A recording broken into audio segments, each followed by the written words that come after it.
and welcome. Today, we're diving into something that's really changing the world as we know it: generative AI. And more importantly, we're going to look at how it can open up some incredible new opportunities right here in Liberia. All right, let's just jump right in. I want you to think about this for a second. What if you could create anything just by using your words?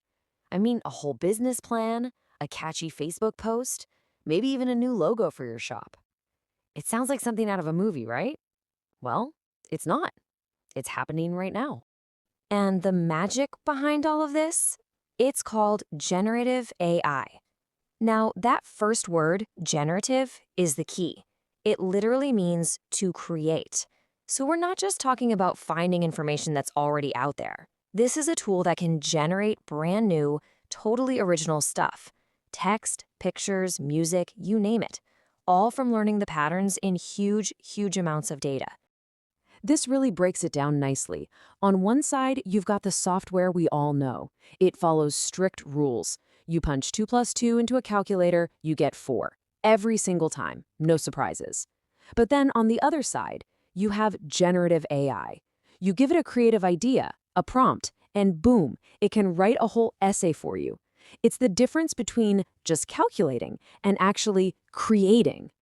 So you're probably wondering, how on earth does it do that? Well, this is a fantastic way to think about it. Just imagine a student who has read every single book in the University of Liberia library. And I don't just mean skimmed them. I mean they've understood how all the words, the sentences, the big ideas, how they all connect. Now, if you asked that student to write about anything, they could do it in a snap. That, right there, is basically what generative AI is. Okay, so we've got this incredible tool, but how do we actually use it? How do we unlock all that power? Well, the secret is all in how you ask. It all comes down to mastering something called the prompt. So, what's a prompt? It's really just the instruction you give the AI. And this taxi analogy is perfect. Check it out. Imagine hopping into a taxi and saying, just go somewhere nice. I mean, the driver has no clue where to take you. You could end up anywhere. But if you say, take me to Jeff Fuhrer Restaurant on Broad Street, you get exactly where you wanted to go. It's the exact same thing with AI. The more specific your instructions, the better your results. So, how do we get specific? Well, lucky for us, there's a really simple little framework you can use. It's called the CRISP framework. Just think of it as your cheat sheet for talking to AI. It stands for context, role, instruction, specifics, and parameters. Let's break down what that actually means. Okay, so here's what pretty much everyone does when they first start out. They type in something super vague, like this: write a Facebook post for my business. See? It's that go somewhere nice problem all over again. The AI has no idea what your business is, who you're trying to talk to, or what you want the post to even do. But now, watch what happens when we use that CRISP framework.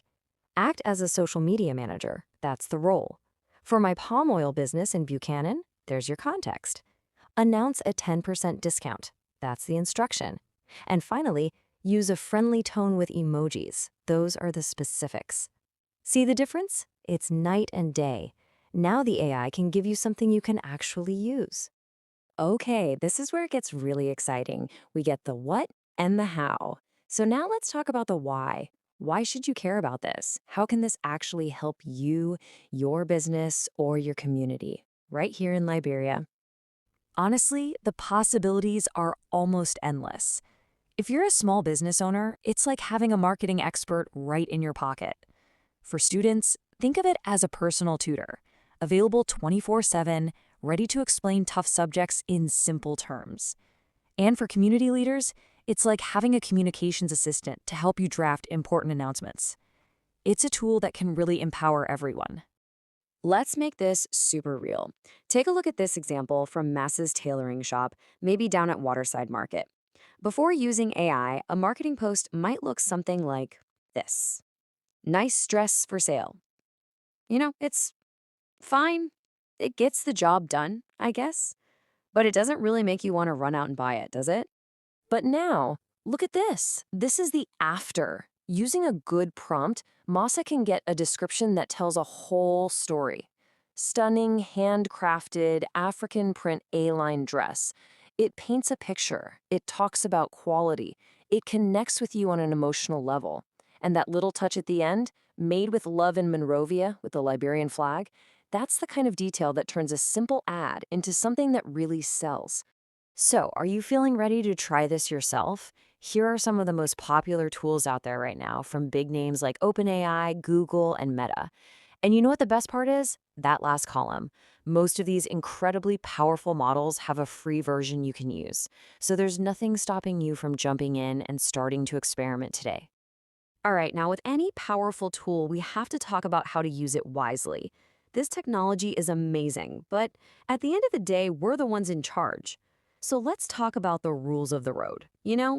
The guide to using AI safely and ethically. Okay, this is super important to remember. AI is not perfect, not even close. Sometimes it makes mistakes that sound really confident. People call these hallucinations. And it doesn't truly understand things the way a person does. It's just a really, really good pattern matcher. And what that means is that your human brain, your judgment, is still the most important part of the process. You always have to be the one to review and fact check what it gives you. And that brings us to a few simple but absolutely vital rules. First, be honest about using it, especially for school or work. Second, know that AI can have biases baked into it, so you always have to check its work for cultural accuracy. Third, protect your privacy and others by never putting sensitive information into it. And maybe most important of all, always, always fact check anything important.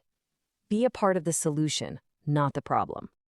So, we know what AI is, we know how to use it, and we know how to use it the right way. So what's next? What does all this mean for the future of Liberia? This gives us a little glimpse of what might be coming. In the next couple of years, these tools are just going to get easier to use on our phones. After that, they'll probably get much, much better at understanding our unique Liberian English.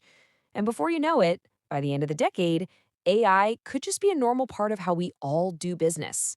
Things are moving fast, for sure.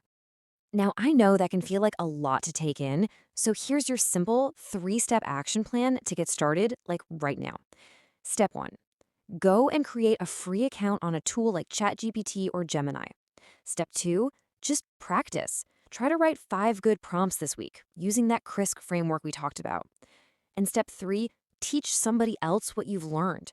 Seriously, the best way to really get it yourself is to explain it to a friend.